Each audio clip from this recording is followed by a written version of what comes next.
Welcome to Talkin' Jets. My name's Ryan, and I'll be your pilot tonight. Boys and girls, I am joined alongside my co-pilots. I've got Green Bean, the Jets fan, and Matt O'Leary. Boys, how you doing? Green Bean, I'll throw it to you first. Muted. Matt, I'll throw it to you first. Oh, come on. I am doing phenomenal. Do you know why? Why?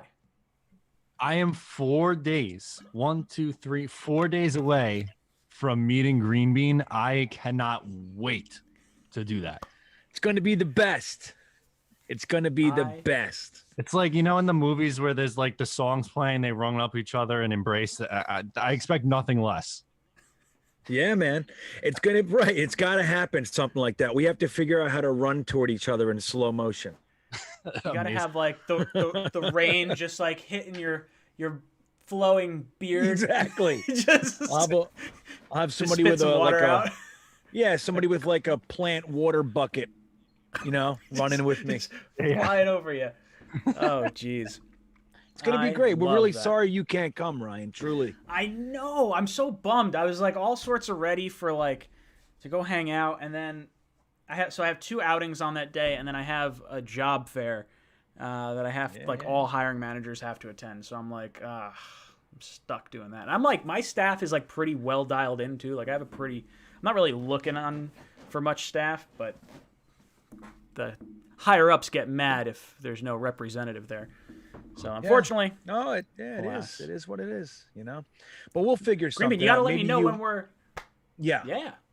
I was gonna say we gotta get some Tavern. pizza. That's right. We'll meet at the Reservoir Tavern. Are you familiar? I'm not, no. But when you said where it was, I was like, all right, that's not too far from me. In my very well-traveled opinion, it is the best pizza in the entire state of New Jersey. And I mean that, and I say that with conviction. So I'll be happy to bring you there if we can pull that off. That'll be good. I'd love to meet. Yeah. It's gonna be so great. I got O'Leary on deck, and if I can meet you too, it's crazy. We've been hanging out for years, and we never met. Isn't that fucking nuts? What a weird world. It's so odd. Like the amount of time I've spent with you guys is legitimately more than like some of the people that live like relatively close to me. So like, it's goofy that we haven't met. It's I don't know. I think it's pretty funny. It's incredible. Eddie DeJesus says they're gonna have a bro down. Gross. No, it's not gross. What's gross about that? Yeah, man, we're gonna stuff Nathan's hot dogs in each other's mouths. What's wrong with that? Oh God! Speaking of hot dogs, Manscaped, the leader in below the waist grooming technology, has given us a special promo code. Which now I think my computer's hating me right now. Okay, there we go. Now I'm back on my side. Sorry. God, I'm so bad at pulling up these reads and just not having them ready. Give me a second. Words are hard.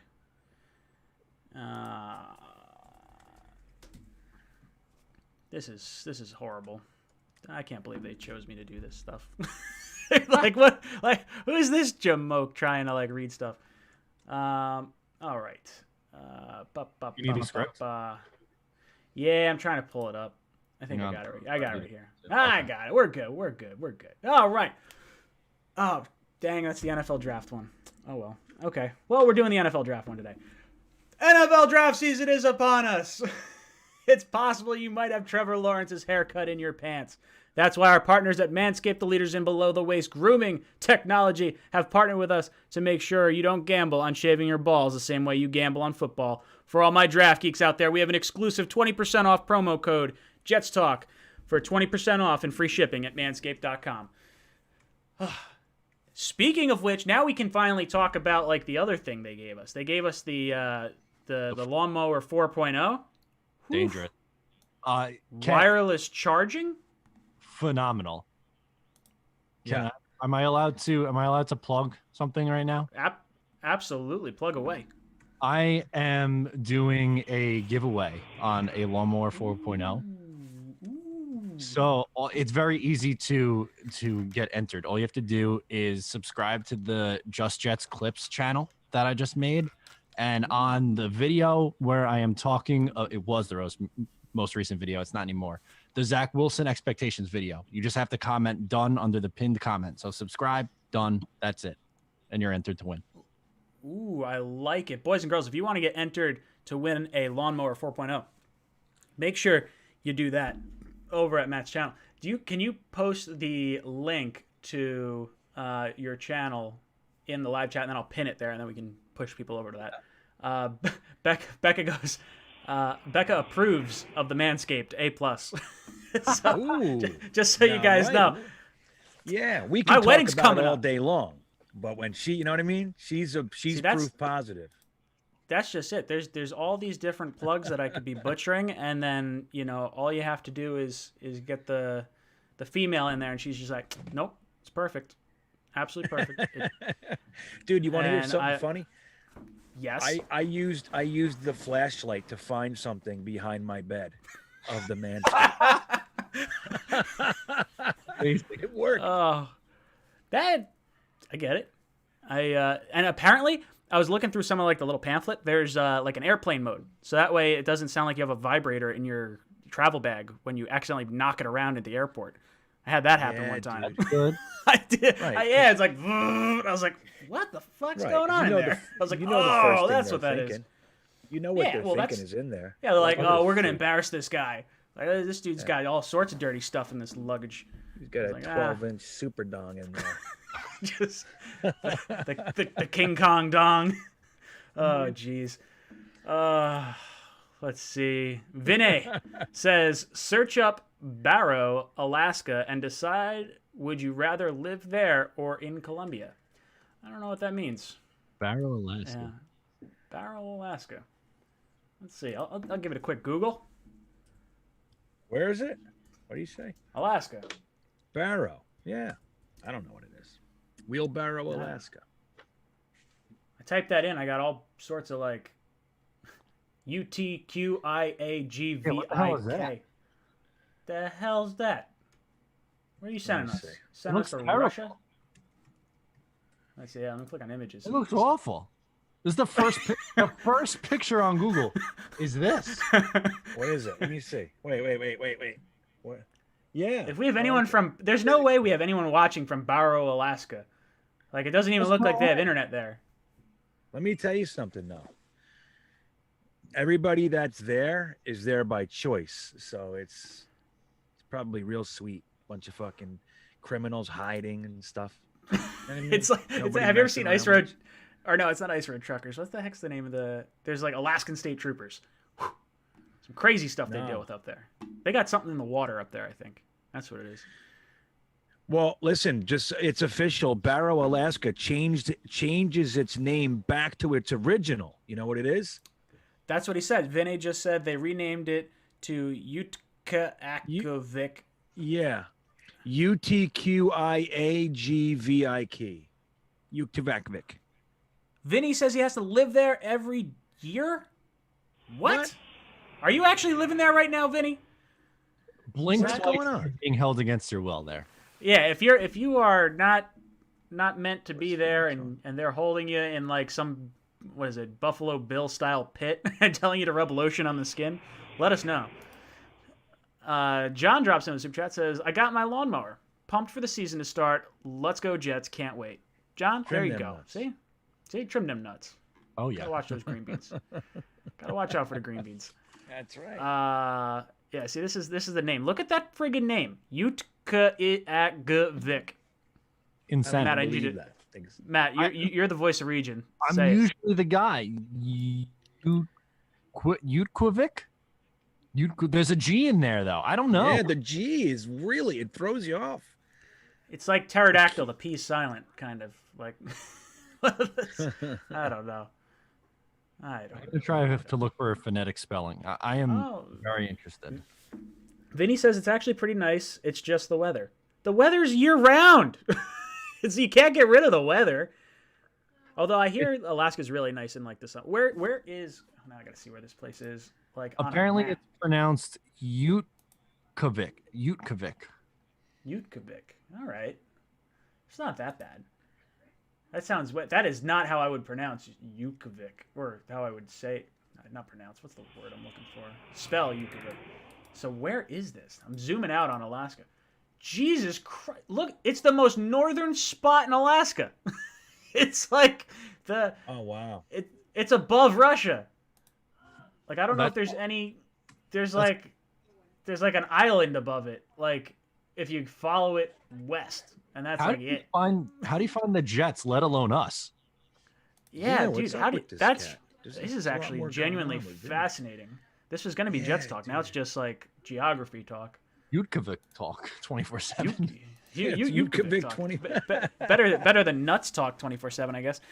David, the Scottish NY Jets fan, drops in with the super chat. Says, "Sorry, I missed the beginning. Really excited for the upcoming season. I think the draft and the undrafted players we signed were good, although I wouldn't have signed as many backs. What do you guys think?" All right, this is a good spot to jump into like some actual Jet news. Oh wait, here's Vinny. Hold on, before we get into David. Are you sure? Yeah. So Vinny drops in. He says, "Say Utki-Ogovic. Fast, and the hottest is 7. Oh wow, he does get up to 70 degrees Fahrenheit. It's probably always daylight where you are, or always nighttime.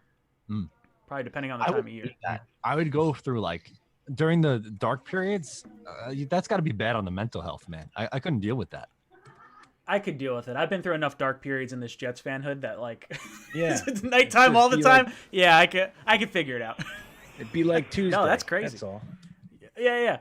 Oh, jeez. So say Utki-Ogovic. Utki-Ogovic. Wow. All right, cool. You learn something new every day. All right, so we're excited about this Jets draft. We're excited about the undrafted free agents, the free agency we had. Everything kind of going in the right direction. Are there any thoughts that we've had since draft day that we could say we either like or don't like? Is there one player we're kind of thinking we'd like more than another, like value-wise? We're going to get into some of the AVT stuff because it seems like that's been a hot topic for some people. But what do you think, Matt? Is there anyone you're kind of eyeing, or any decision you think might have been a misstep? Not really. Like, I feel like we have to reach here. Like, I didn't love the final pick of the defensive tackle. I understand the athletic upside, and I'm not going to, like, bang and scream on the table about your last pick. What was it, pick 202 or something like that? Or 207? Yeah, exactly. Like, I'm not going to get all bent out of shape about that. I mean, I know we're going to get to it eventually. Elijah Vera Tucker, some people are upset with all they had to give up to go up to get him. I'm not. I think it was well worth it. So not really. Maybe a little bit of a reach on the corners, but other than that, like, I'm not really too bent out of shape on anything he did. Yeah, Greenby, what about you? Any players or anything that you've sort of seen this offseason that you think might be, I don't know, maybe out of line or something like that? No, you know what? And as I look deeper into, I did a lot of kind of research and homework on these guys, and especially the undrafted free agent class. And I got to say, man, I feel like even though I probably wouldn't have gone the same way all the time, like I think the word steal can be used more than reach. Like, I think value was really achieved, man. Like, he was able to find guys that had grades higher than where he got them. And I think that's pretty consistent. I agree with Matt with the defensive tackle, Marshall.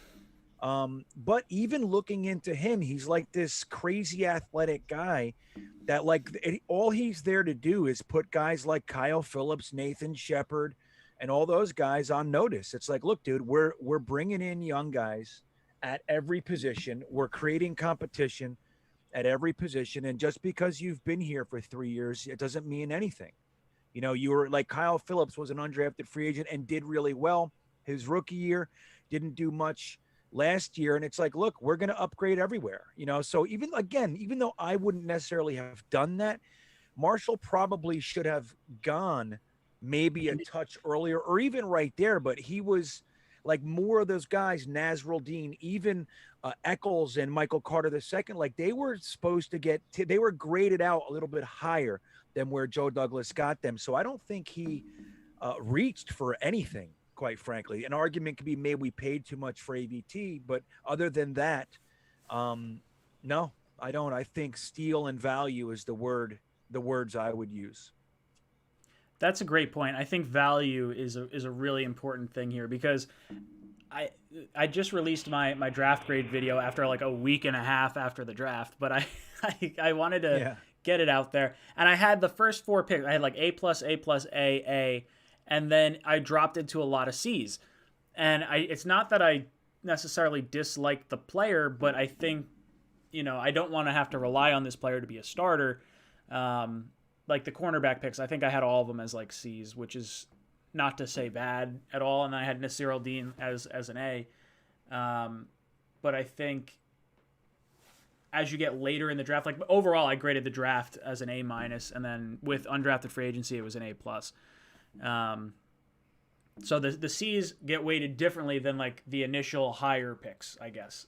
So I think you're right with the value. Seeing these guys, especially Nasir al-Din, I think that's an exciting one because of his size and his athletic ability, and the fact that he was considered like a higher end pick before he tore his ACL at the end of 2019 is pretty exciting. That you said it before, I think, pick. Green Bean.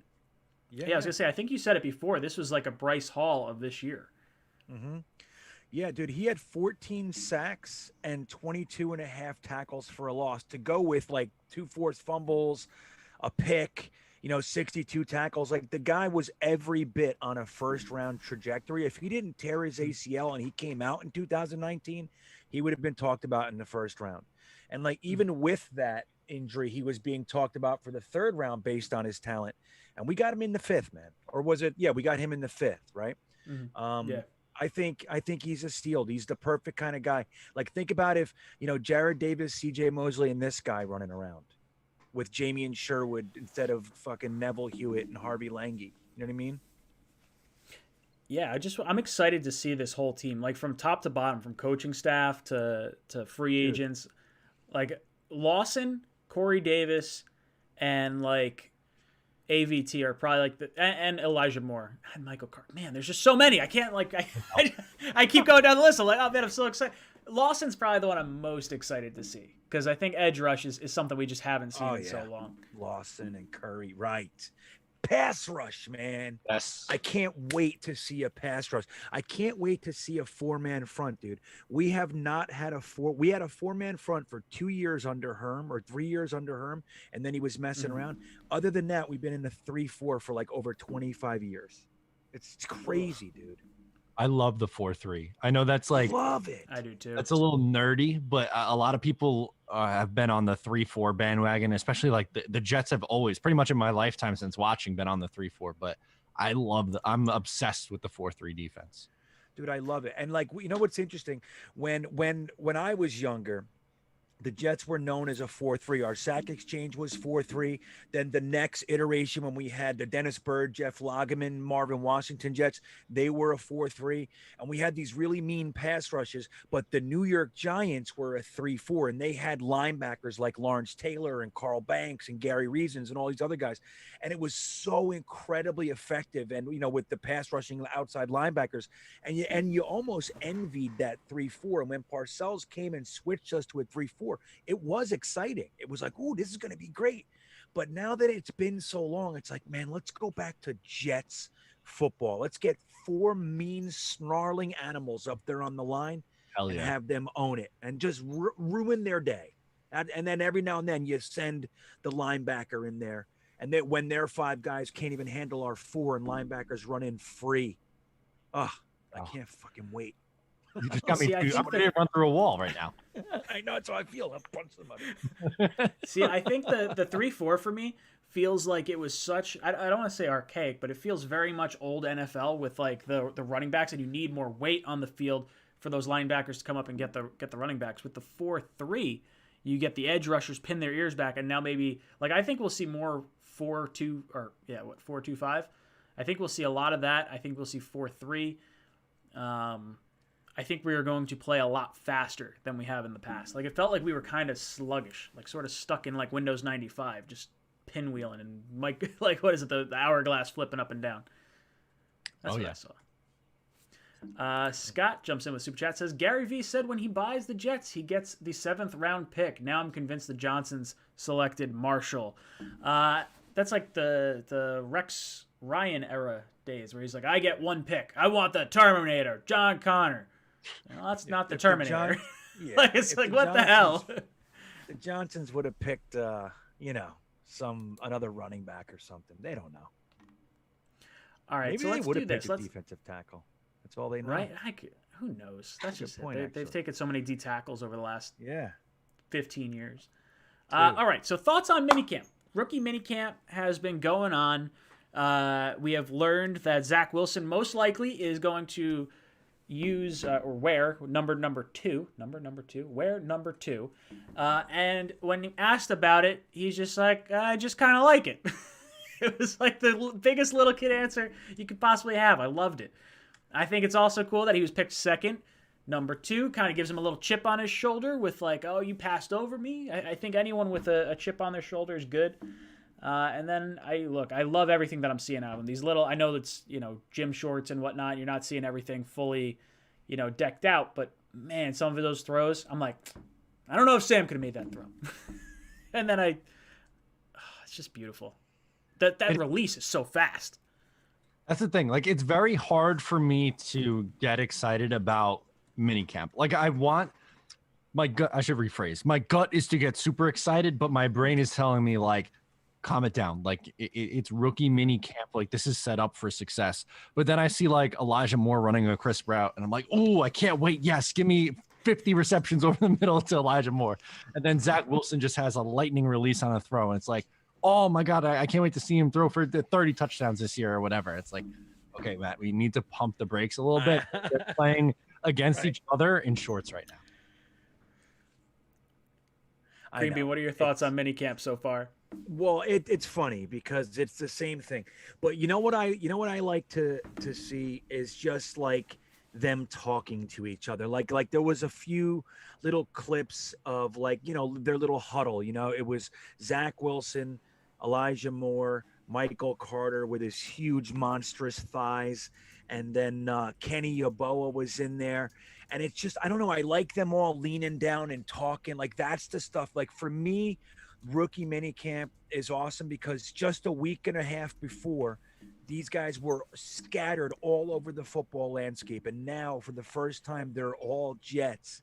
And they're talking and, like, trying to see, like, are we the class that's going to change this thing? Brand new head coach, like all this sort of stuff.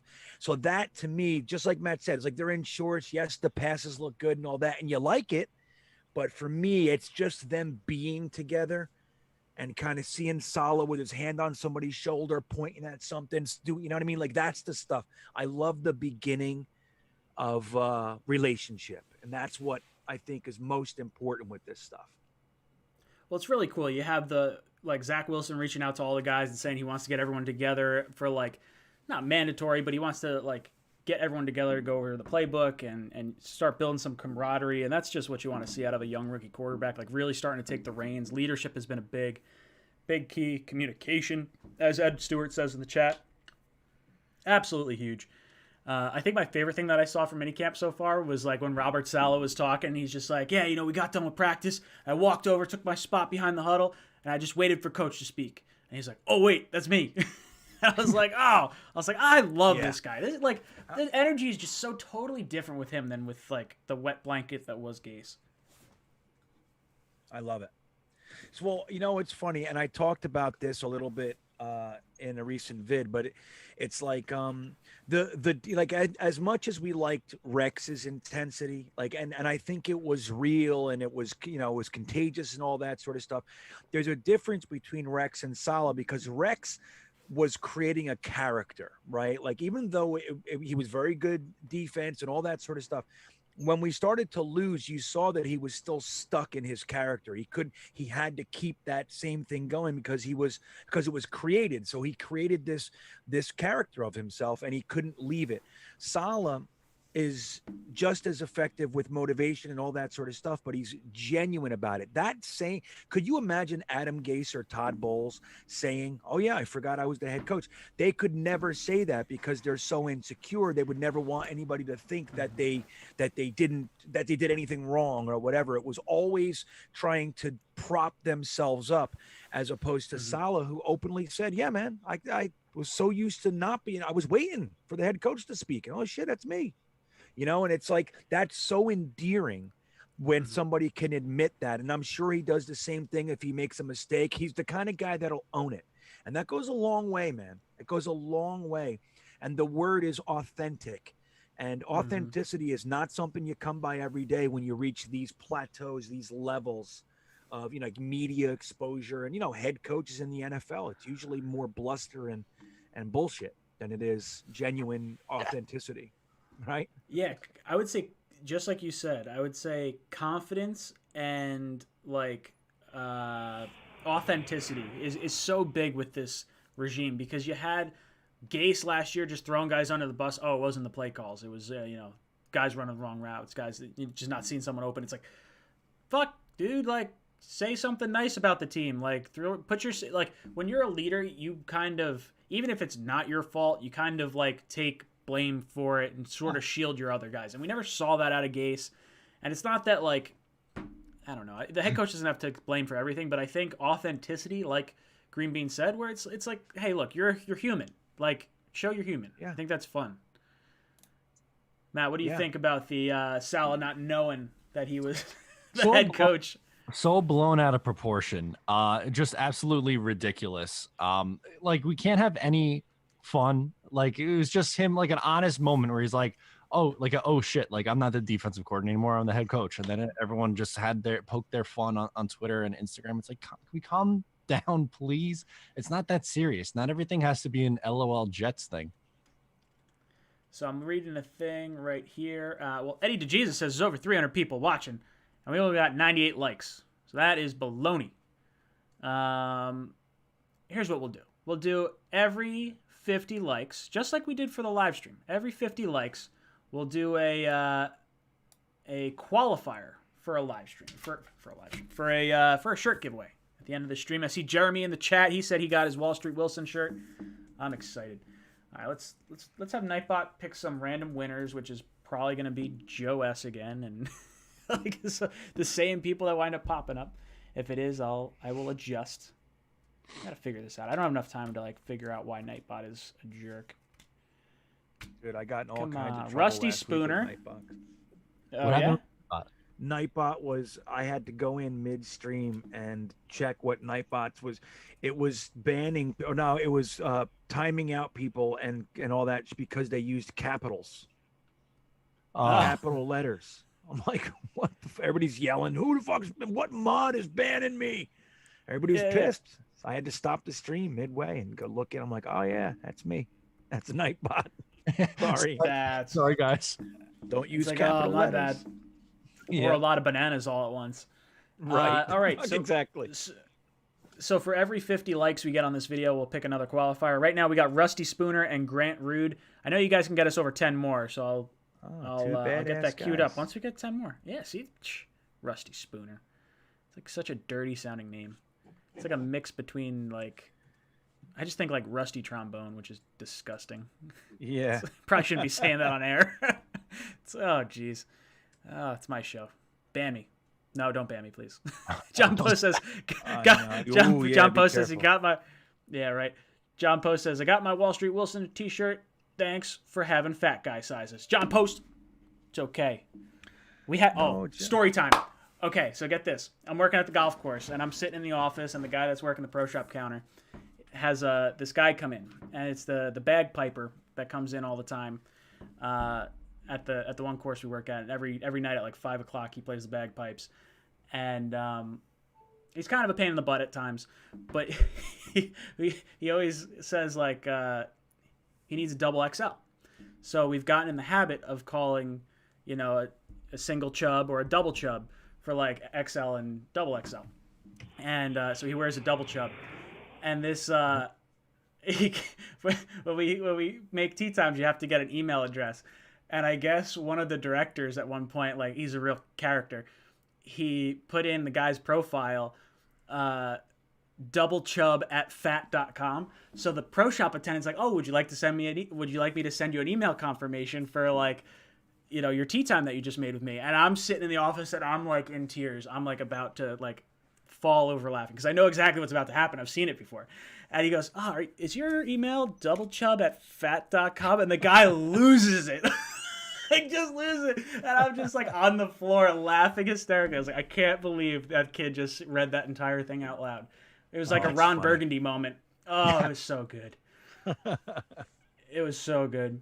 Okay, let's see. I saw a comment in here I want to get to. Luis Sanchez says, if you go to NFL Shop and go to the Jets section, AVT's jersey number is 75, Moore is 8, and Zach is 1. Could they have accidentally leaked it on there? No, because I think Zach is 2, unless Zach is going 1. I don't know. I don't know what to believe anymore. He said like, oh, it's not official, but I'm probably staying with 2. I don't know. I hope he does. I think 2 looks good. It's growing on me. Yeah, I think there's more of like, I think the fact that he was just like, I just like it. Like, sold.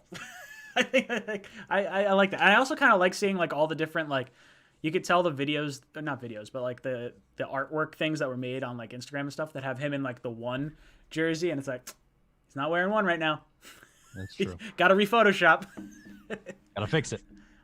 If AVT's jersey number was 75, that would be pretty cool. I could see Moore as 8. That would look really cool, I think, on him. What number is Chuma? 75, I think. 75? 75, yeah. That doesn't bode well for him. He also stinks, though. Yeah, he does. Definitely. He has that whole 75 would look way better on AVT. Hey, Ryan, Grant Rude said he is in Canada, so please remove his name from the draw and give it to someone else. Oh, I guess I don't know if you can. We can't send it to Canada. I thought I could. Maybe, I don't know. I'm not exactly sure. I think it would work. It's probably just Bob. Ship. They don't let It's funny. I was trying to go over to Canada because I'm hitting like Niagara Falls and all that shit this summer, and I was going to go over to Canada to hit a couple theme parks. Like La Ronde is right there, and I read all the rules. It's point blank. You are not allowed here if you're a U.S. citizen. Sorry, you got to see the bad side of the falls. The law, exactly. The law is like one sentence. No. Dude, I went up was it last winter? No, it was 2 winters ago now. Jeez, my days are all getting mixed up. So we went to Niagara Falls 2 winters ago. To go up to the Wayne Gretzky like distillery up there, and it is so nice on the Canadian side, like compared to the New York side. The New York side is like, it's cool, you see some falls, but seeing the horseshoe, yeah, that's really the cool. Fall. That's Niagara Falls. The thing is, you can still go on that Maids of the Mist thing though. That boat. Yeah, we did that. Yeah, that's what I want to do. I'm trying to get them to let me in for free, but they're not coasters. I just got. Sesame Place is letting me in for free. Oh, hell yeah. Love Sesame. Yeah. Let's go. Dude, I haven't been there in so many years since I was a kid. But they got that new coaster there, the Oscar coaster. It's legit. It's badass. I was gonna ask you, who's your favorite Sesame Street character? Snuffleupagus, dude. There's no comparison. I'm a Cookie Monster kind of guy. Yeah, he's good. Monster's good. I feel like I gotta go Big Bird just for aesthetics. Like everyone calls me Big Bird because I'm tall. So I feel like. How tall are you? I didn't know you were tall. How tall are you? 6'4". No shit. If I stand up, I'm 6'5". If I didn't know that and I saw you, it would have been a complete mind fuck to me. I have you in the like 5'10" range. Can you imagine, Ryan? Dude, yeah. I'm 5'9", so like if I stand up straight, I'd be up to Matt's nipples. Yeah, that's what it would be. Cute. Like Elijah Moore. Yeah, but like an unathletic 225. We're not in like game shape right now. Still though, I didn't know you were 6'4". That's interesting. Greenby, where are you coming at? I'll have to like make our heights. Well, like interestingly enough, guys, I'm actually at an age where this is real, where I'm shrinking. I was 6 foot since my senior year in high school, and I am now 5'10" and a half. So I got to start hanging upside down and shit. Isn't that weird? Yeah, stretch it out. I tried. Crazy. I tried that. It didn't Been work. walking around this earth heavy style for a long time. The earth's pulling me down, yo. Mutt Files drops in. Mutt Files is also the another qualifier. He got thrown in there. Gitmo Bob got thrown in there. Mutt Files says all caps for this. LOL. Sup guys? Sorry for not coming. No coming. Work is bad right now. Anyway, what you guys think of Tebow going to the Jags? Oh yeah, Tim Tebow goes to the Jags as a tight end. What the hell are they doing? Talk about like the worst possible like sort of thing you could bring into a locker room with Tebow Mania. I don't know if Tebow Mania is still a thing anymore with like him being out of the league for like 7 years, but it just felt like such a horrible thing to do for your young quarterback. I know Tebow was with Urban Meyer in Florida, but like, why would you do that? Like, is this guy actually going to make the team as a tight end? What do you think, Green Bean? You know what, man? It's I forget, it might have been Friggle D or Rusty Spooner or one of those guys in the chat. They said it early on. The Jacksonville, and I completely agree with this. I actually said exactly this morning. The Jacksonville Jaguars look like the Jets used to look, like these big, crazy, splashy moves and stuff. And I don't look. Tebow is one of those guys. He was a very good football player, but he wasn't a quarterback. He wasn't this. He wasn't that. He was not great at anything, but he was like that passionate guy. The fact that he's been out of football for 8 years, I think it's going to cause more negative than whatever he can bring on the football field positively. That's what I think. Now, I think he's going to work his ass off. I think he's probably going to be good enough to be a third string tight end. I'm sure of it. I don't know why. I feel like he's one of those guys. But whatever he produces on the field is going to be outweighed by the negative press of everybody. Because you know what's already happening? It's Tebow gets a job and Kaepernick doesn't. You know what I mean? And it's a whole bunch of negative energy, man. And I just don't see. I mean, I get it. He's, the whole Jacksonville thing with Florida, the whole thing. I get it. But it's like, I don't think it's important enough, the positive benefits that I don't know what they're thinking with this one. Dude, you have Trevor Lawrence and Travis Etienne. Run with it. You have, you know what I mean? You have two young superstar types. What is this? And it's seems to me like a snatch and grab for some headlines and publicity and whatever. Matt, what about you? What are you thinking about the whole Tim Tebow situation down in Jacksonville? Not surprised. It's very fitting for what Urban Meyer's just going to wreak havoc for 2 or 3 years and then run away to another college program. I feel bad for them. And it's going to be a circus. Like, look at what happened to the 2012 Jets. That was nuts when they brought him in. I don't see this as a good thing at all. I don't think it's going to work. It's going to bring a ton of cameras, a ton of headlines, a ton of clicks, but I don't think it's worth it at all. Yeah, it's one of those things. And you know what, Green Bean, I honestly didn't even give it a thought with the whole Kaepernick thing either. What has Tebow remotely done recently to earn a job where like if you gave me the option between the two, like Kaepernick is the better athlete, he is the higher upside guy. Like it just feels like it's a headline grabber. Yeah, and I think the difference is I don't know if Kaepernick would be willing to come in and play third string tight end, like out of position. That's I true. don't think so. There's that, but I'm already seeing it, and like the intricate details aside, the headline conversation that's going to take place about this. Again, I just don't think. Look, like I said, I liked Tebow as in college, and I liked him as a football player. But the mayhem that he brought with him, all the groupies and just all that stuff, it far outweighed whatever positives he could have provided to any team. Now that he's been gone for 8 years, dude, like I don't get it. Like he's not Michael Jordan leaving the NBA and coming back. That's not what this is. You know what I mean? Mm-hmm. This is Tim Tebow. He never really did anything. He had that one playoff game, really two. Mm-hmm. You know what I mean? And it was like miracle stuff. That's why they moved on from him right after that. But it's like, I don't know. I just don't see the positives being, weighty enough to combat all the negative stuff that's coming with this. Like Matt just said, I completely agree. And it's just that this is going to be the next big name failed college coach in the NFL trying to be wacky and do everything different. I don't know. I don't understand it. Maybe it works. I don't know, but I don't see it.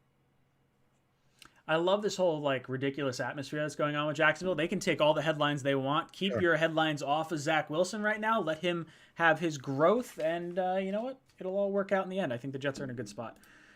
Eddie drops into the super chat, says Zach can't have number 2. That's Derek Jeter's number.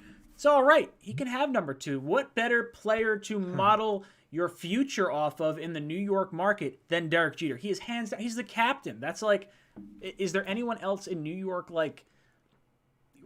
What, last 30 years that you would want to model your career after? I feel like Jeter is it. What do you think, Matt? I already a lot of people were mad online because I made a joke with when Wilson came out wearing number 2. I said that he was already the best number 2 in New York sports history, and that did not go over well. People thought I was serious about that. But sure, I mean, it's a number, man. Who cares? But yeah, model yourself after Derek Jeter. Just give him the baskets, after you do the thing, and you're good to go. Creamy, what about you? What do you think? You think it's he can't wear number 2 because that's Derek Jeter's number? I don't know. I haven't followed baseball in a while, but isn't that a different sport? I think it would be a positive because it was Jeter's. Let me tell you something. Somebody wrote that in a comment today on my YouTube vid, and I said, "Oh, that's a good point." Kind of honoring like it's another number 2 in New York. He spun it as a positive, and it landed that way on me. I was like, "Oh yeah, that's neat. That's cool. That's another perspective." So I wouldn't see it as a negative, man. I think other guys can have it in different sports. I think it's an honor. Scott Wilson. Thank you, brother, for the super chat. He says, my buddy is a Giants fan. Boo. And we were having a discussion. Is Adam Gase the worst coach in New York pro sports history? Ali Sherman, Pantino, Stump Merrill were some others we thought had a shot. I'll be honest, I'm not good with like other sports.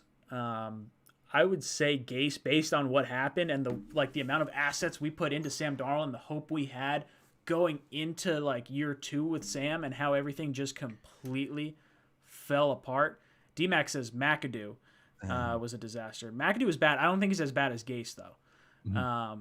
Gase, I think I think Gase is worse than Kotite, and Kotite for a long time was looked at as one of the worst coaches in New York history. So I'm going to say Gase, at least from my limited knowledge of like New York sports. What about you, Green Bean? You got any thoughts? Well, I can't really comment on a lot of other sports. Like since I've shared with you guys, like since I got sober in 2006, I put all the other sports aside. Like the only one I kept was the Jets. I just couldn't focus on it anymore. It was a lot of bar stuff and blah, blah, blah. You know what I mean? Mm-hmm. So, and I wouldn't fancy myself a historian. I was big Knicks and Nets for a long time, but so I don't know. I know. What was that Yankee manager? He kept getting hired and fired by Billy Martin. Billy Martin. I think he had some rough goes. That was a fun thing back in the day. But I can definitely say this, that Adam Gase, without question, is a worse Jets head coach than Rich Kotite was. And I was convinced Rich Kotite was the worst coach I've ever seen.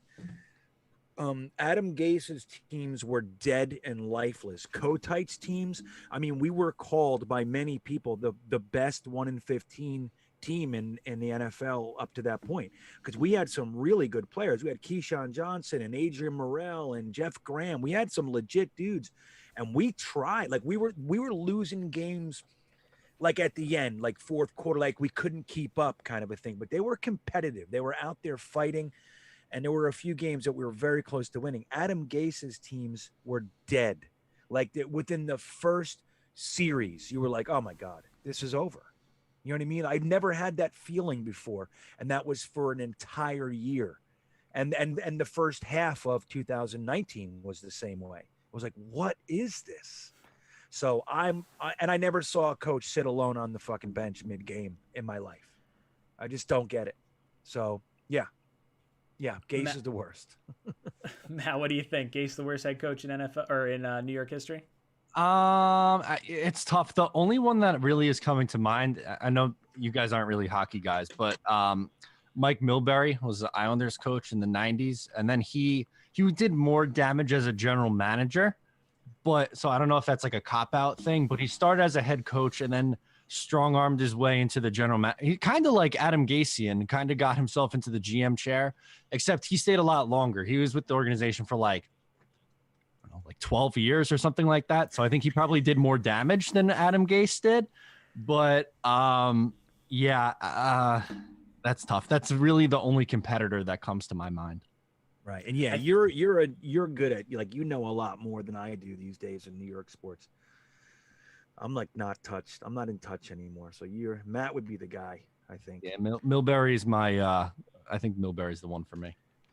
See, for the whole Adam Gase and his teams just coming out so flat, like week 2 of the last 2 years, I felt our season was over. Both seasons. Like dead in the water. Like, what kind of, that's why, like, this has me so excited.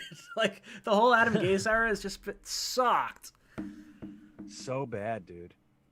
It was so bad. Like, and then, you know what? Like, and let me add another wrinkle. Like, poor Luke Falk. Like, Luke Falk was not ready to play in the NFL, right? But he had to. Made it to the third string quarterback in an emergency game. And he comes in, he plays okay the first game, but then he just falls off a cliff and he doesn't play.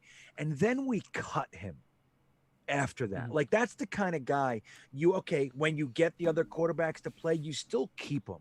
You don't cut. Like, we've ruined his career with that cut.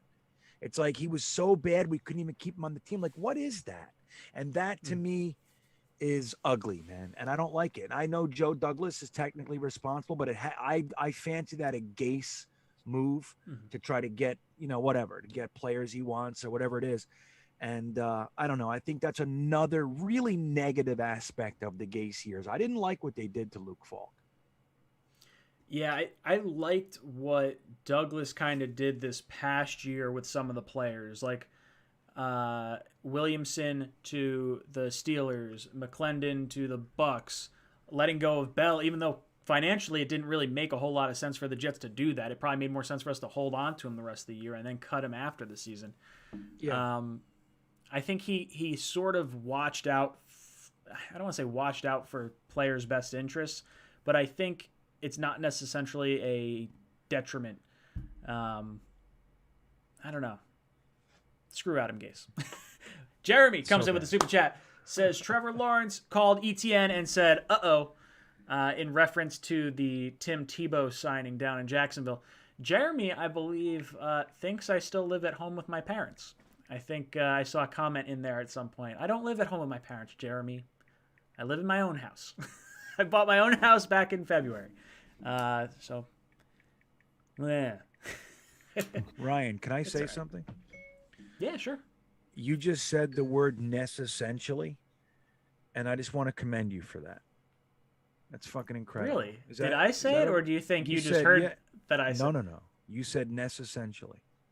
Essentially. Okay, so what does that mean? Because I don't remember essentially saying that. It's like necessarily, essentially. It's a whole fucking perfect combination, and I love it. I just wrote it down so I don't forget it. That's a good one. See, I like throwing words together and stuff. I didn't even notice I said it. I think you're just full. I think you got like green beans in your ears. What's our timestamp? Where are we? We are somewhere. Somebody timestamp. Yeah, I don't know. Where is it? Somebody timestamp this. 40. It's like 49:30 probably is where it was. All right. Yeah, so I'll check it out. It's in the 48-minute realm. I'll go look at it. Essentially. I love it. Thank you. We got to get some people Thank you for saying that. Some people that are in this chat all the time. We got to get you guys to timestamp some tags because there's some weird stuff that happens on this show that I love going back to see, but I just can't sit and rewatch the whole 2 hours again after living it. Let's see. I got another super chat in here. Jets fan, formerly NDY, former Jets fan. How would you say this name? Jets fan from Indy. Come on. From Indy. Indy.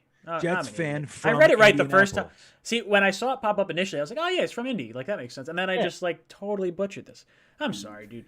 Thank you for the super chat. He says, "You three are awesome. Thank you for the great Jets content. You are welcome." Who do you think wins at right guard? I think we need a veteran cornerback. Your thoughts? So right guard. I think. What are we coming down to? We got Van Roten. I don't know if Alex Lewis winds up competing for that spot. Like, I still get the feeling he's either relegated to backup duty or he's cut. You got Clark, you hope plays some type of role. And then, is it Hodge or Hoge? The guard from BYU that we signed as an undrafted free agent. He was a right guard as well. Yeah, I don't know. you know what? It's actually pronounced Hodge. Somebody, I think I saw somebody said it or whatever, that he's actually Merrill Hodge's nephew or something like that. Didn't know that. Remember Merrill Hodge? Yeah. Ah, no way. Yeah. So isn't that neat? I thought Merrill Hodge, is it spelled the same? I thought Merrill Hodge had a D in it. Maybe I'm an idiot. Maybe it It's is. like that Maybe somebody just fucking being Vic. full of shit. Like they can find that real easy. It shows I didn't even check into the stat. I said, "Oh, that's great. That's interesting." Oh no, you're right. It is. It's Hoge. Huh? Merrill Yeah. Hodge. Interesting, Yeah, right? I'm wrong. Ugh. Between spelling and like math, it's just not not the best. Jeremy says the best part of having your own house is getting to eat pizza all day while live streaming the draft. Yeah, that was that was fantastic. It was great. I don't get too many days to do that. In fact, I only get 3 days a year to potentially do that. This is true. Unless I start covering another team. And then, so the Jets fan formerly, Jets fan from Indy. Sorry, man, I just butchered that again. So we think right guard. I think Van Roten's going to be the right guard for this year. I think Clark maybe replaces him towards the tail end of the year.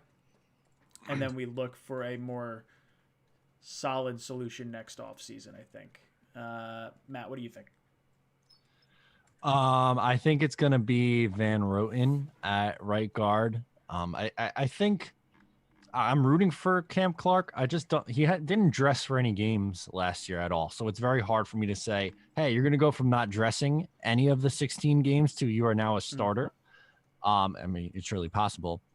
And I would like a veteran corner in here. Like they have a lot of young, intriguing guys, but if you tell me I can get Richard Sherman, I'm all in on that.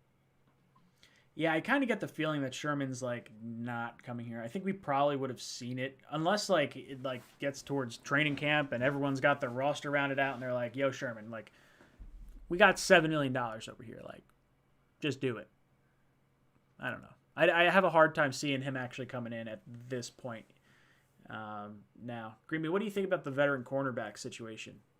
Well, I guess first, who do you think starts at right guard? And then what do you think about well, it's funny. You know, I was listening to O'Leary's podcast earlier today, and the way he said it is exactly like I said it. He said, "I'm rooting for Cam Clark." And I think that's exactly what I'm doing. I'm rooting for Cam Clark, whether or not he can put it together and start opening day. Remains to be seen. I just don't know. Like Matt said here, it's, you know, he went from not dressing for a single game last year to all of a sudden being the starter. That's quite the leap. At the same time, he's been training in an NFL program with Joe Douglas's eye on him. So who knows? But I think by the end of the year, he will end up being our starter. But I don't think Van Roten is the worst option. You know, I think he played well at the end of the year. And I think with our new offensive line coach and the other strength, you know, that we've added to the line in AVT, George Fant in his second year, you know, Connor McGovern coming around the mountain. So I think we can put this together, but I'd love to see Cam Clark be the guy and supplant Van Roten. And I think all the guys that we brought in, you know, in the undrafted free agent class, a lot of them are going to need some time. I think 2 probably won't make the team, and 2 will be either backups. I think 1 will be a backup, 1 will be practice squad type. I think Haj will probably be practice squad. I think Teton Saltez makes the 53. But yeah. So, and then the cornerback, yeah, I really like I don't think we need it as bad as a lot of other people need a vet corner, but if we did, I would really prefer Sherman just because of the kind of passionate leader he is and the experience in Salah's defense. I think would really go a long way. But I think the young guys, if we can get a pass rush in there, if our pass rush is what we think it can be, I think guys like Bryce Hall and maybe even Blasson Austin can be a little bit better. And then guys like Pinnock and whoever else can kind of fight him for the job. I think we might have more than we think we have there. And evaluate those guys so we can see what we need for next year, so to speak. So I'd like Sherman, but I don't want to see us spend $10 million on Nelson or anything like that. I wouldn't hate it. I wouldn't be upset, but I don't know if we need to do all that. I think we're okay. I think the nice thing about the offensive line this year, one, I think AVT's a stud, and I think he gives us versatility with the left tackle position if Becton gets knocked out for a little bit. But I think the ability to roll Zach Wilson out to the left and be able to have that ability to at least know half the line feels like it's secure. Not to mention having a full training camp and preseason. I saw something today. They expect Jets to be full capacity week 1. Is what they're thinking. That's neat. I'm looking forward to this. But I think having that kind of chemistry, especially on the offensive line, is just so huge. Like McGovern and Van Roten coming in and not having that right away. Like McGovern played a lot better the second half of the season. So I'm looking forward to him getting back to that kind of top 10 center form, and that'll be like a shot in the arm that we've really needed over the last few years. Sneakers to Boots drops in with a super chat. Thank you, brother.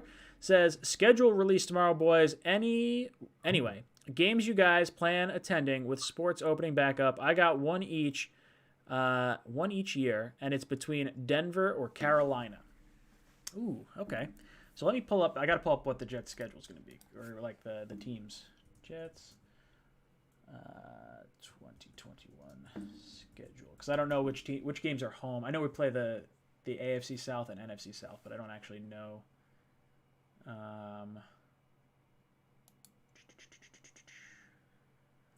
Well, one thing I'm reading right now, it says 4 potential primetime games for Jets in 2021.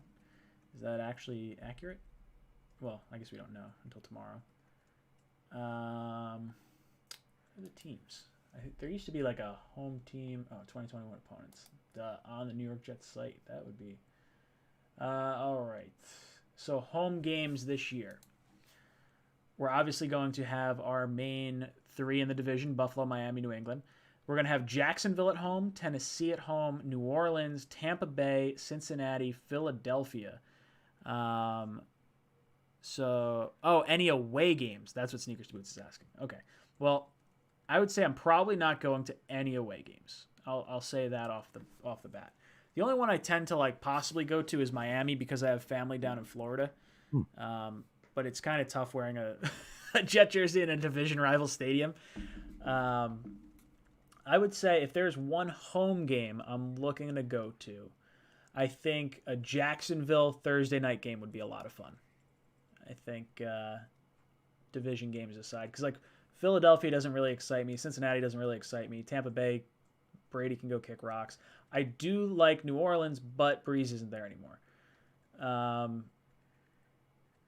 don't know. Green Bean, any home games you're looking to potentially get out to? Sadly, probably not. I might be able to swing one back if we had some big event or something like that, but I'll be long gone. I'll be in Ohio by the time the season starts. So what I'm trying to do is I'm going to set something up to do live streams at Jets fan clubs around the country. I'm going to try to pull something together like that, but I don't think I'm going to make it to a home game this year. It just doesn't. Maybe a preseason I might, if it's August, maybe, but yeah, sadly, doesn't look good for this year for any home games. What about you, Matt? Any home games you're looking to go to? Then I'll go to away games after this. Yeah, no, I've never been to an away Jets game, and the likelihood of that happening is very, very slim for me. Usually home games. So one of my best friends growing up, still friends to this day. His family has season tickets, so I'll usually go to like one game a year with him and his brother. The last few years we've gotten lucky. I've gone to a few Jets Patriots games over the years, so we'll see. It depends on what his family doesn't want tickets for, and then he'll text me like, "Hey, I want to come this week." So it'll probably be something along those lines. Yeah, I really want to go to the Jets home opener. I don't know who it's going to be, but I would say I want to go to the Jets home opener, and I want to go to what I believe will be the Jacksonville Jets Thursday night game at some point in the season. I think that'll be the matchup. Away game wise, Buffalo, Miami, New England, as always. Then we got Houston, Indianapolis, Denver, Atlanta, Carolina. If I had to pick an away game, it would definitely be either Carolina or Denver. Colorado is an awesome state. I've been out there a few times now, and then Carolina just to see, Sam play would be really cool. Matt, what do you think if you had to go to an away game? For me, it's easy. It's Houston, but I'd probably buy a one-way plane ticket and just never come back. I'd be in Texas forever. Then at that point, that's hilarious. See, Matt heard there's some really good massage places down there, and that's no, I'm kidding. Sorry. Oh no, that's not why. Don't do that. Creepy. What about you? Any away games you kind of like? I don't know. I haven't looked into it all that much. Like, where I'll be. I love going to different stadiums. I love it. So I'm definitely into the idea, but I don't know what's realistic. I have this whole fucking tour going on. I mean, part of what I like to visit stadiums too and do all that stuff. So maybe I don't know. It's hard to answer because I just haven't looked into like where I'll be as opposed to like where the games are. But I'd be into it. I just don't have anything on deck or anything. That's fair. Let's see. I'm just going through the chat, seeing if there's anything noteworthy question-wise. Let's see. I see a lot of right guard. I see a lot of people talking about what game they'd want to go to.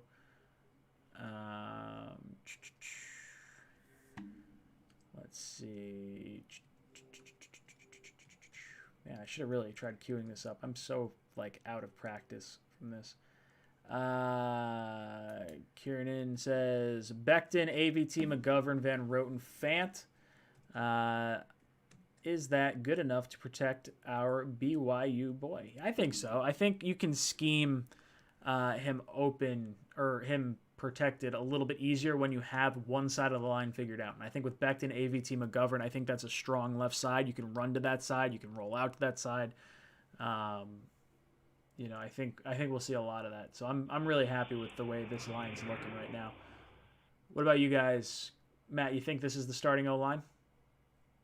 Yes, I'd be very surprised if it's not, to be honest with you. And I'm satisfied with it. If your weakest link is Van Roten, you can live with that. It's not perfect, but there's no reason it can't be a middle of the pack offensive line. What about you, Green Bean? You think this is the offensive line? Yeah, I mean, I think that's what our starting offensive line is more than likely going to look like. But man, what an upgrade AVT is over Alex Lewis. And again, if Alex Lewis and guys like Cam Clark, or even if Cam Clark beats Van Roten and he's our backup, taking basically our starting O-line, pieces of our starting O-line and moving them to the reserves, what an upgrade that is. And I think that our offensive line coach, what the hell's his name? Ben I want to say Breedson, but I don't think that's right. I keep forgetting his name. But he's widely considered one of the top offensive line coaches in the NFL. Like Saleh getting him to come with him was really an amazing coup for the Jets. And so I think with him being able to take these guys, and remember Van Roten, the last 6 games of the year really played well. So if this is our offensive line, I think it's good enough to start. But I hope that Cam Clark can really be the guy. I'd love to see those young guys that can play together for the next 5 to 10 years. I think that would just be, man, would that be exciting to have an O-line that we know is going to be our O-line. Young guys, mean, aggressive, versatile, athletic. So I think that's a pretty good start, but I'd like to see Clark figure out a way to get in there. John Benton is the offensive line run game Yeah, coordinator. 18 years experience. Yeah, man. Pretty cool. Yeah, I'm looking through here. There's a lot of guys with got 18 years, 9 years, 12 years, 9 years, 26 years for Greg Knapp, the passing game specialist. Damn. Look at that. That's a good looking staff we got right there. Where did Coleman's question go? Tom Coleman drops in and says, "You three are awesome. Shout out Green Bean. What's it like to experience a win in MetLife? Any good memories? Never been to the U.S. All right. So if you've never been to the U.S., the most electric game, well, it wasn't a MetLife game. So I got to think, what was the best MetLife game that I've been to? It's hard because I didn't get to go to like the 2009, 2010 games. Oh man, that would have been fun. They would have been a lot of fun. But we also didn't have home games for the playoffs. We were on the road all 4 games. 2009, yeah, and 2009 was in Giant Stadium. That's the last year of Giant Stadium. Then 10 was the first year of MetLife. Oh, so I was gonna say, I guess I was in 2009 then. So I was there. I made it up because I was living in Florida, so I made it up to one game at Giant Stadium. I wanted to have at least one game there to have like my official last Jets home game in that stadium where I basically grew up, and it was the game where Mark Sanchez threw 5 interceptions. Oh, that stunk! I remember against Buffalo. Yep, so fantastically fun. I loved it. It was like fuck. But I've only been to 2 games at MetLife. 2019 opener against Buffalo, which was just what a way to lose. And then the year before, 2015, I guess, I went and took my son up there for his first Jets home game when we beat Jacksonville with Eric Decker and Brandon Marshall, that team. That was fun. Oh, that's cool. That was a fun game. I would say my favorite win, because it's not so much a MetLife one. I loved, it was like the year the Jets, I think we won the division. I think it was in 2002 when we needed the Dolphins to lose to the Patriots, I think is in that like last week of the season. And it was a 1:00 game. They went into overtime. And then like Jets fans, we weren't going to make the playoffs unless we won the division. I think I'm remembering that correctly. And we're sitting in the stands. Everyone's got their like headphones in. They're not even watching the game. They're all listening to overtime because we need like the Patriots to win or however that worked out. And the friggin' like I want to say it was a commercial break, and all the players are like just kind of relaxing, doing whatever, and the fans started going bananas. And it was just like it felt like the upper decks were gonna like collapse. I was in like section 327, second to last row. So like that was one of the coolest feelings. And then the announcer comes on the live, like on the loudspeaker, and just says the Miami Dolphins have just defeated the New England Patriots, or vice versa. And like we just went on to thump the Packers, and it was like one of the more fun games I had ever been to. Yeah, that's awesome. That's the good stuff, man. When we're like actually a good team, and you just need something to happen in the NFL, and it happens. That's the good stuff. I remember that. I wasn't at the game, but I remember that. I was in a bar in West Orange. I know exactly where I was that game. It's one of the more memorable ones, I think. Like I went to the Monday Night Miracle, but I didn't stay till the end because I was in like 4th grade. But we were like, I remember getting home and like jumping on the bed with my dad. It's like, oh my God, they won. No friggin' way. We watched like, I think it was Corbett caught the game tying touchdown. Or no, Jumbo Elliott caught the game tying touchdown. And then they kicked the field goal in overtime. That was so friggin' cool. Matt, what about you? What's your favorite win you've experienced? Best Jets game I've been to by far, 2015 with my buddy with the season tickets. And his seats are like end zone seats. So it happened right in front of me.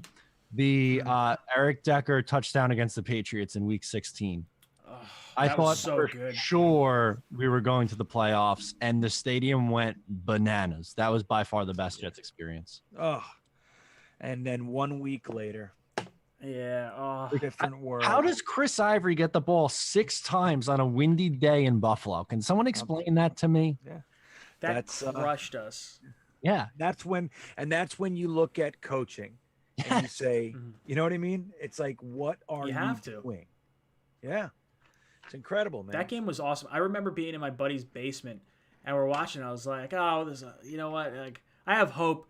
We're playing well this year. I was like, I don't know. The Patriots always find a way to cheat and win. And then I just get so down. And we're like, oh, man. I was like, there's no way we're losing to Buffalo. Like, we're going to the playoffs. And then, the Jets happened. Scott Wilson drops in with the super chat, says, Matt, I called in for your podcast talking about reasonable expectations for us this upcoming year, and you put me down as Joe from Cali. Scott Wilson. Okay. A few questions.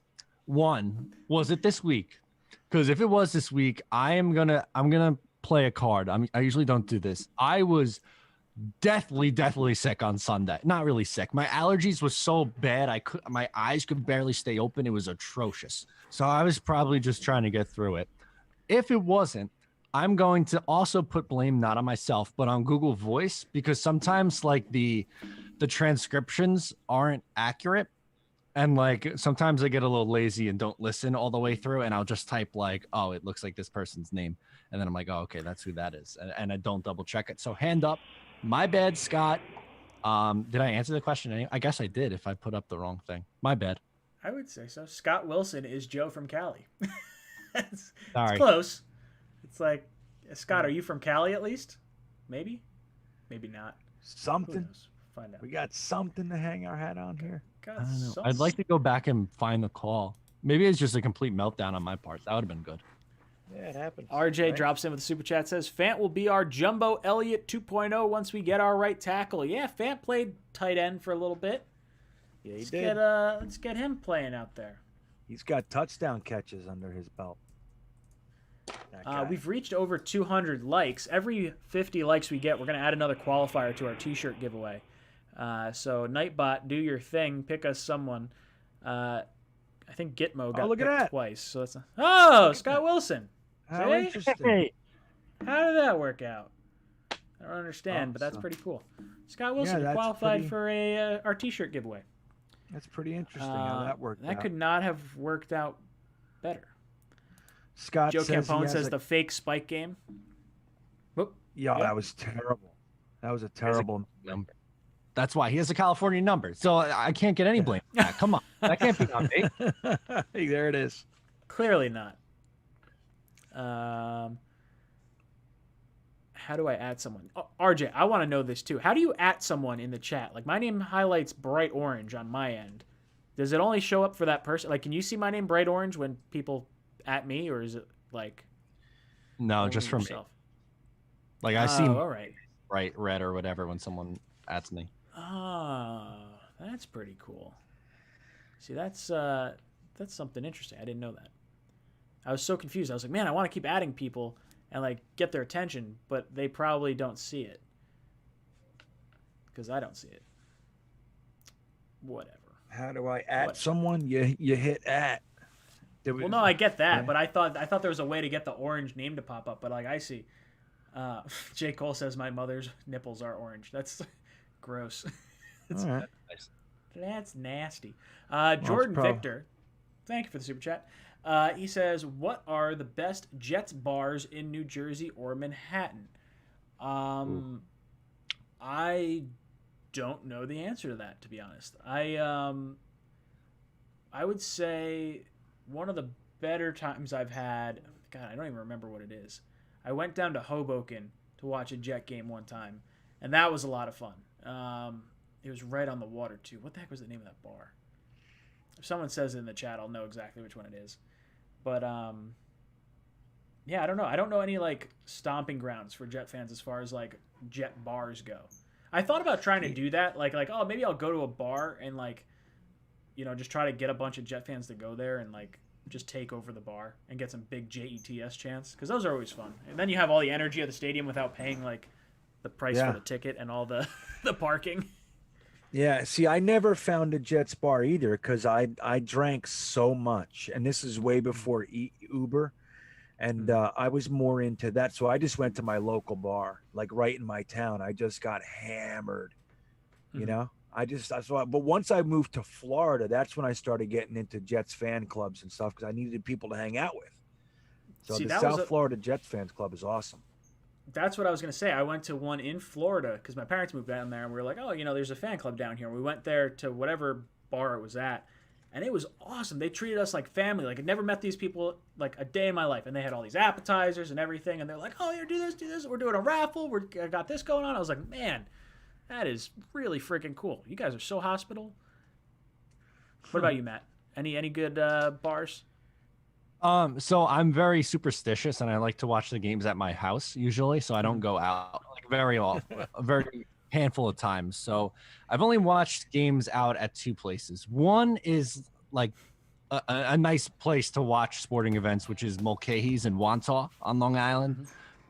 They also have something where you can like buy a ticket and get on, like meet there and get on one of those bus things and go to the Jets or Giants game, and then they'll bus you back too. I've never done that, cool. but yeah, but that's cool. And then at a semi-local bar in, oh my God, what's it called? MacArthur Park in Rockville Center, which is like right by their train station. I watched a game there this year because I lost power for some odd reason, but they didn't. And it's basically just like, it's like an old man bar. Like it's not, there wasn't anything nice about it. It was just, it was an old man bar. If you want to watch a game that way, go for it, I guess. It's all right. Nothing wrong with that.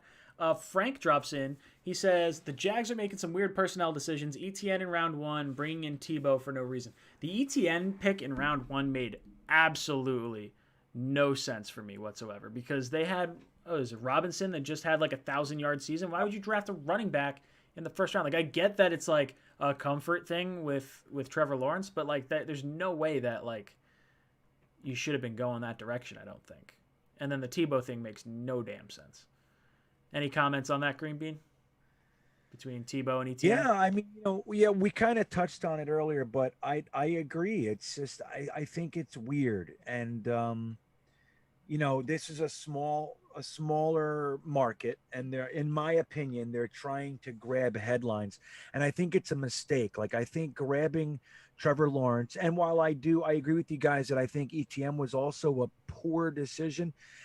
Still, you have two really, guys with superstar potential down there. So the Tebow thing doesn't make any sense to me. And then there was that whole thing when they hired that coach and had to fire him. Like what I forget the details of that, but it's like there's just a whole bunch of weirdness going on down there. And I think it just it just chalks itself down to like we're not looking at a well-run franchise, and it's a very similar thing that we've been dealing with up here, which is why Joe Douglas is so incredibly important. Somebody that came from a well-run organization to change things here. If you keep trying to just like hire these, splashy name guys and all that, it's the same cycle over and over. And in my opinion, it's like it's trying to get attention for a franchise that can't even sell tickets to their own games. So that's like we're at the level where they are. So they're just trying to fill seats at this point. And I think that will probably explain a lot of it. Yeah, let's be honest. Before Trevor Lawrence, there was a real shot the Jaguars were getting 3 London games. Like they're so close to being the London Jaguars that they are like the Jacksonville Jaguars. Matt, any thoughts on the personnel decisions with ETN and Tebow? Don't get it at all. As you said, 1,000-yard rusher, and they use their 25th pick on a third down back in their own coach's words, and then they bring in a guy Tebow's been out of the league since 2013 now. 2012, I think. So. Yeah, something around there. Yeah, but he's been out of the league for a decade, and he's going to come in to NFL roster. That's I was telling my mom, she's not really a big football fan, but she knows the name Tim Tebow. I was like, oh, didn't Tim Tebow get signed? And I went on a rant. I was like, this is such a slap in the face to all these fringe roster players who are fighting their whole life. And then this guy decides he wants to come back after a decade away. This is bullshit and all that stuff. I was heated, man. Yeah, that's actually a very good point, too. That's a very good point. It's like there are guys that their career hangs in the balance, and they're like that, that last guy. And Tim Tebow feels like coming back. It's like, for what? He's an announcer. Right. And I felt he's the same definitely way making with- more money. He's doing Yeah. more money in like on the SEC, I'm sure. Of course. I felt the same way when the Mets signed him too. I was like, this is just a circus thing. Like some poor guy in AA making $10,000 a year traveling on bus, and then Tim Tebow, this multimillionaire, comes down here. Fuck out of here, man. Yeah. I thought it was pretty funny because he joined. I went to college up in Binghamton, New York, and the Binghamton Mets were up there, and then they changed their name from the Binghamton Mets to the Binghamton Rumble Ponies, and I was like, Rumble Pony fan. that's what it's gonna be. They have some of the I shouldn't say college, but some of the minor league teams have some of the best mascots I've seen around. Rumble Ponies. I just actually threw out the hat because I hadn't worn it in forever, but I had to buy a hat because of it. All right. We said we were going to talk about this before. I want to get into this. Did the Jets overpay for Elijah Vera Tucker? Matt, I'll throw it to you first. What are your thoughts on the trade? Now we've been about a week and a half removed from the NFL draft. Do you have any different thoughts? I still love the decision to go up and get him. I think it was smart. He was the best offensive guard in the class. The Jets had a boatload and still do have a boatload of draft assets. And that's why you get draft capital, to get good impact players. Sure, you could have stayed at 23. And we now know after the fact that Tevin Jenkins made it that far, but there was no way of knowing that at the time. And okay, Wyatt Davis made it to the third round. Maybe he's going to be a good player. I mean, maybe he is. We don't know. But I would rather go up and say, okay, let me package my 2 third-round picks, which are question marks at that point, and get a sure thing in someone who, I mean, I personally feel this is someone who could be a Pro Bowler, maybe an all-pro caliber offensive guard. That's how highly I think of Elijah Vera Tucker. And so at that point, who gives a shit about third-round picks if you have an all-pro caliber player? Like, it doesn't matter, especially at such a need position, too. That's the thing for me. Green Bean, what about you? What do you think? Did the Jets overpay for Elijah Vera Tucker? Well, I think we did overpay, but there was only one left of, you know what I mean? So it's like if you're looking at like the last 1968 Cadillac Eldorado, and it's like there's only one, so you have to overpay for it. The way the Jets were looking at Elijah Vera Tucker is that he was in a category by himself. So they, just like Matt said, we have accrued boatloads of draft capital. And they decided that this is the guy that's heads and shoulders above the rest of the class. So they overpaid a little bit to ensure that they get him. And I think there's nothing wrong with that. You guys know me by now. I love my third round picks. And I can't lie and say that it didn't bother me. Of course it did. I had plans for those picks, man. But it's like, but at the same time, it's like, nobody's a guarantee, but I think Elijah Vera Tucker, from the Jets' point of view, is that he's the closest thing to a guarantee for that position in the class. So they overpaid a little bit to ensure that they get him. And like Jerry Jones said, when he re-signed Dak Prescott, he said, everything good I've ever had, I overpaid for. And I think that's the kind of mentality that they're using here. It's like, look, we have all this draft capital. We feel that the guys we would have gotten in the third round don't compare to the guy we got at number 14. So we did it. And I like to see that we have a general manager that's obviously well-versed in accruing draft assets. And he also knows when he wants somebody, he knows how to be aggressive and go get the guy that he wants. This was the first time that we saw him do that. So we now know, before that move, we had no idea if he even had the balls to do something like that. Now we know not only is he good at acquiring assets, he also knows how to use them in an aggressive fashion if he sees that that's the way it should go. So I ultimately like the move, and I think it was a good decision, and he did what he had to do to get the job done that he wanted to get done. So yeah, it's always going to bother me. Fucking third round picks, it's always, but I like having Elijah Vera Tucker more than I like having the extra third. And we got a fourth too, don't forget about that, which we made into 2 5ths and a 6th, whatever it was. I forget.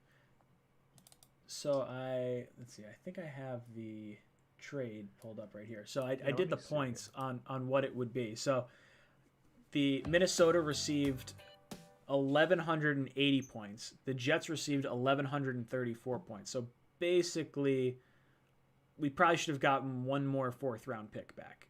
Late fourth-round pick. Like 143 was like second and last pick in the fourth round. So let's say, like one more late fourth, and then it evens it out perfectly. But when you're trading up, generally speaking, you're going to have to overpay. And I don't have what the Giants got from the Bears to trade up 9 slots, but I think the Bears overpaid more than the Jets overpaid. Granted, you're going up for a quarterback as opposed to a guard, but I think the idea of drafting... Look, when we were going into the offseason, the biggest need we had, not even a debate, was offensive line. And everyone on their board had the Jets getting, Joe Tooney or Brandon Sheriff or, some type of interior offensive lineman. So for me, giving up the 2 third-round picks to get the best guard in the country, best guard in this class, I guess, whatever. I think this is a home run. You're protecting your quarterback that you just took at number 2 overall. And it's a player that when you take a quarterback at number 2 overall, that player, just like we found out with the 49ers, that's 3 first-round picks to get up to number 3 overall to have your 3rd selection at quarterback. So 2's worth higher than that. I actually pulled up, Forbes has a list. Granted, this is from 2014, so it could be a little different at this point. But it's the correlation between draft position and starter status.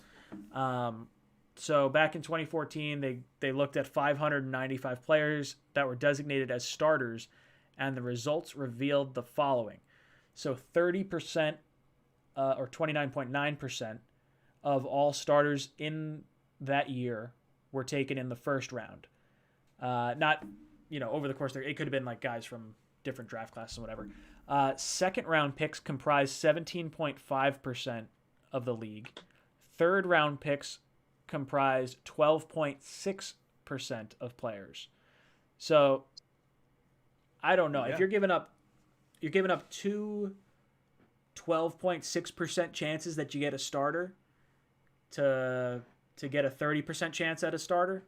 Now it doesn't have like Pro Bowl, sort of slots or anything like that, but it just feels like the Jets made the right move, and I don't think any Jet fan's going to be upset, even if Wyatt Davis, I think it was Creed Humphrey and Wyatt Davis were the 2 that the Vikings got. Or no, Creed went to the Chiefs. Yeah, they got what's his name? Colin. Yeah. Wyatt Davis.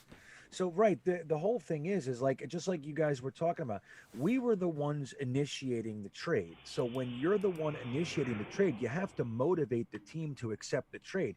You're not going to call them and say, hey, we want your much more valuable pick, and we're only willing to give you straight up value. It's like, they're going to get out of here then. I don't, it's not, we don't want to move. You have to make them want to move. That's the, now if the Vikings were calling us saying, hey man, we really want to just accrue some more draft assets, then it can be sweeter.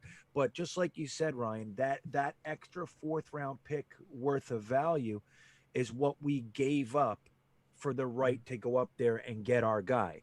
So we did overpay a little bit, but and even if Wyatt Davis ends up being a thing, it doesn't matter. The percentages are lower in that round, like you just illustrated.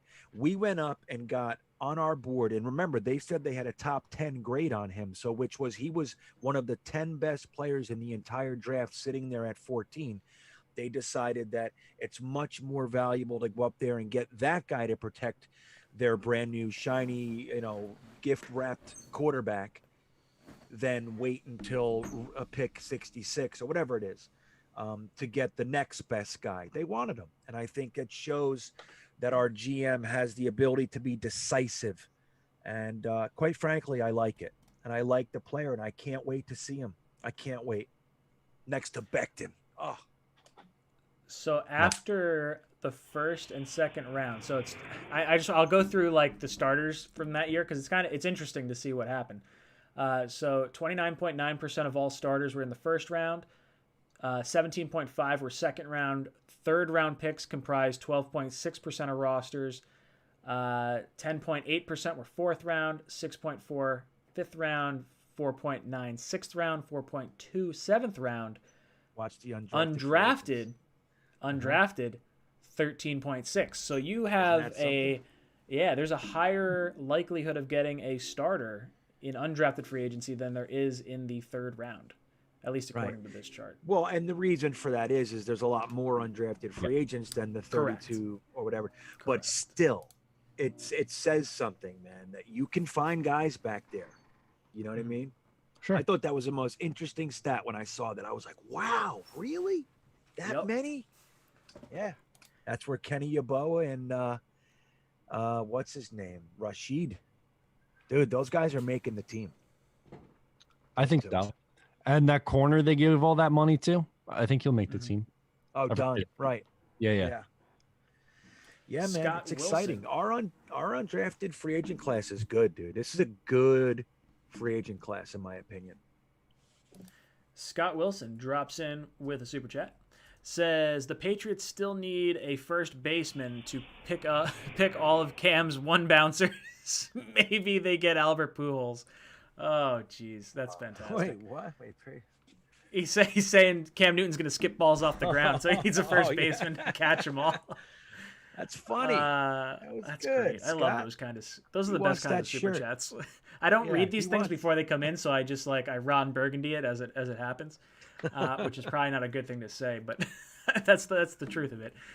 Triple B29 Rob drops in the super chat, says we now know we would have taken Moore at 23 and Carter in the third.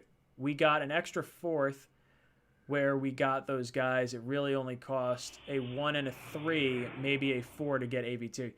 I don't necessarily buy that. I think any team is going to be saying oh yeah, we had him way higher on our board and he's the best guy in this draft. You're going to say that regardless.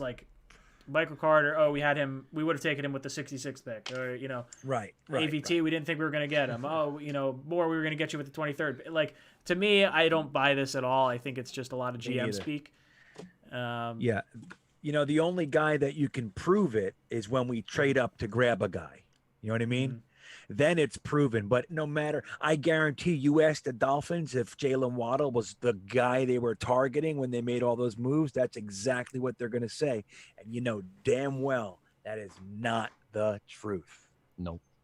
Absolutely. Matt, any thoughts on the way we figured out, Moore's 23, Carter in the third round, all that good stuff? Yeah.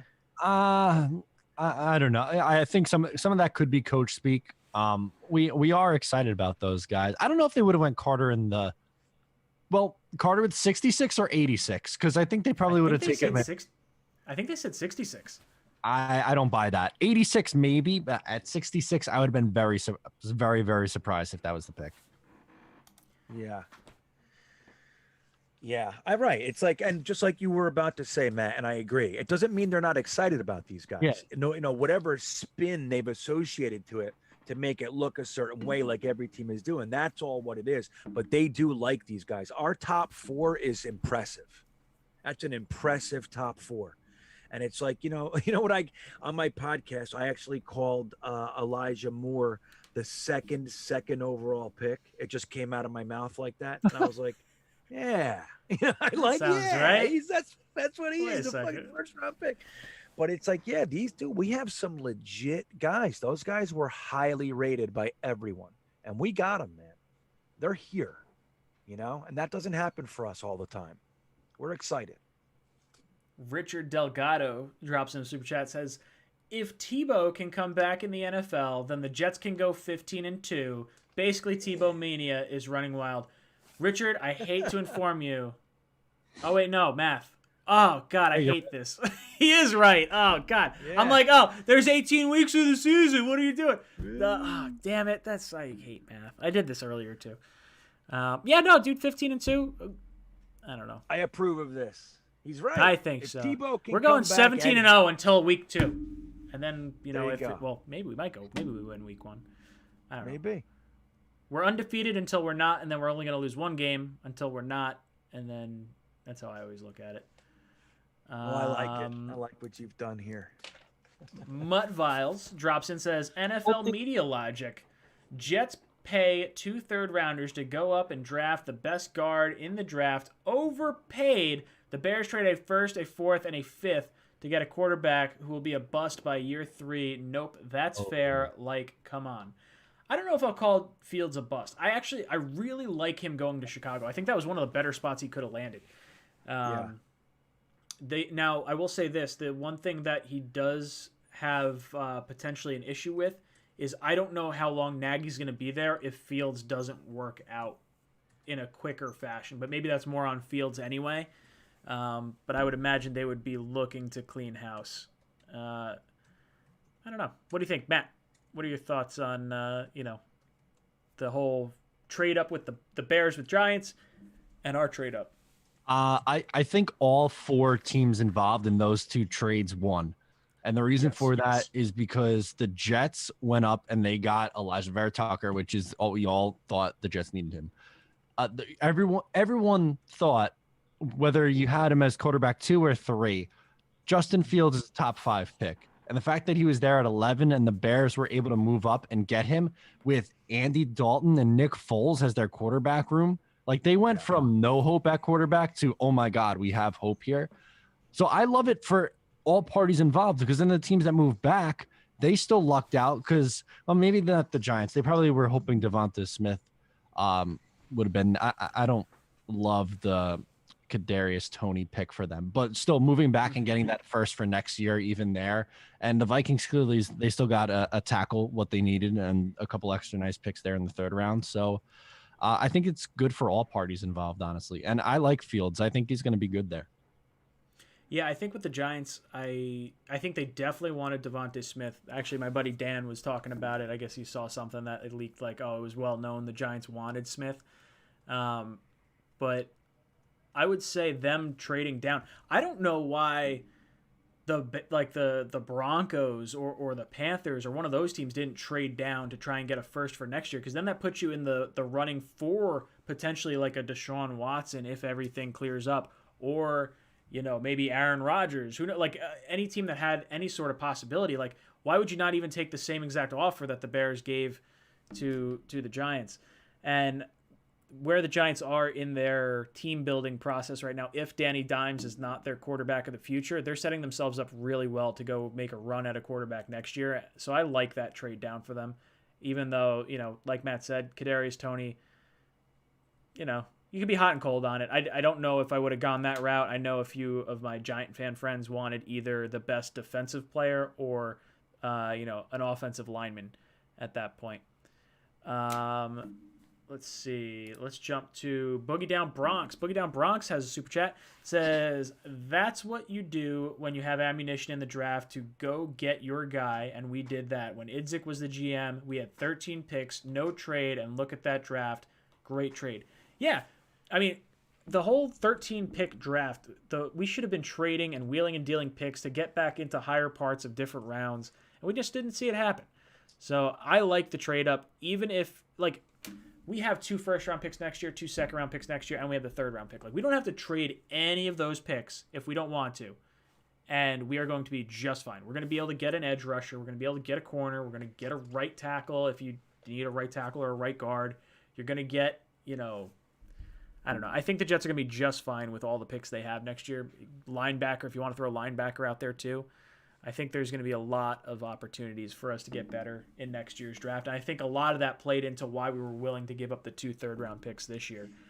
Green Bean, any thoughts on the Jets having the ammunition, going up and getting your guy? Do you have any thoughts on that? Yeah, well, I think he brings up Boogie Down Bronx brings up a really good example too. Like, it was actually 12 picks, but the example still remains. Idzik had the Idzik 12.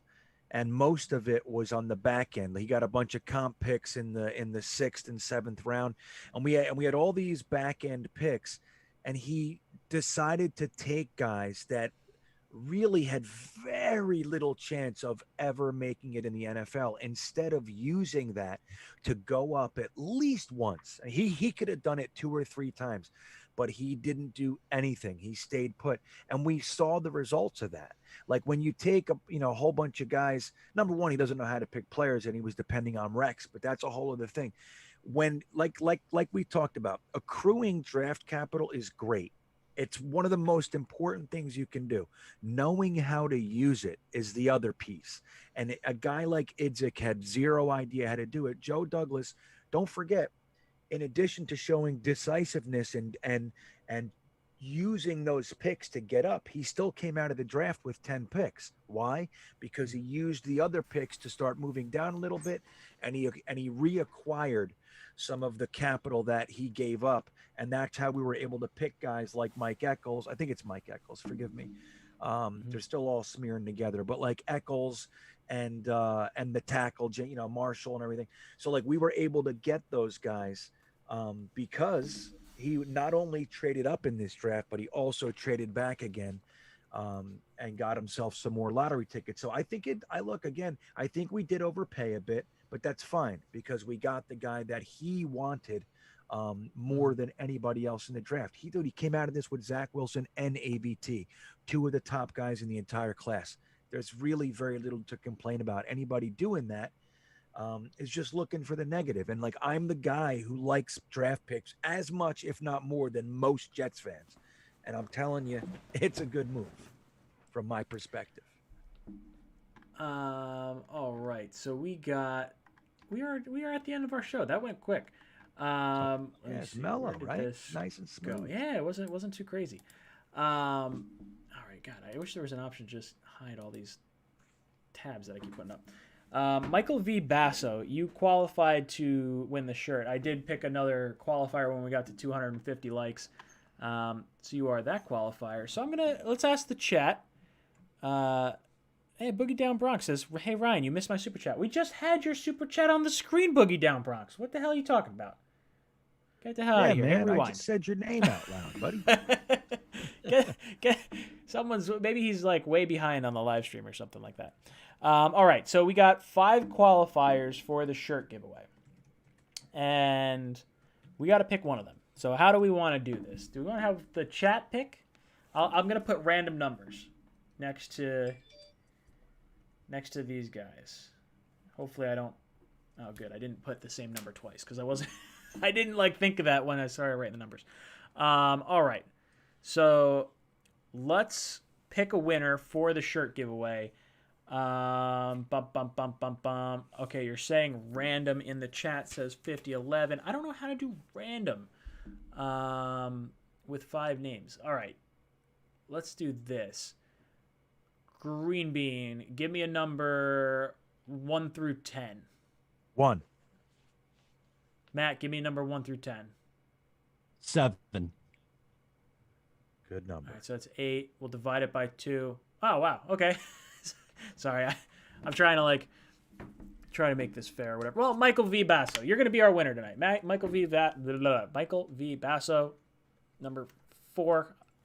You win the shirt. Reach out to me. I'll get your contact information, and then I'll send you out a shirt. You'll get a Wall Street Wilson shirt. So kind of fun there. But guys, that is the tail end of our show.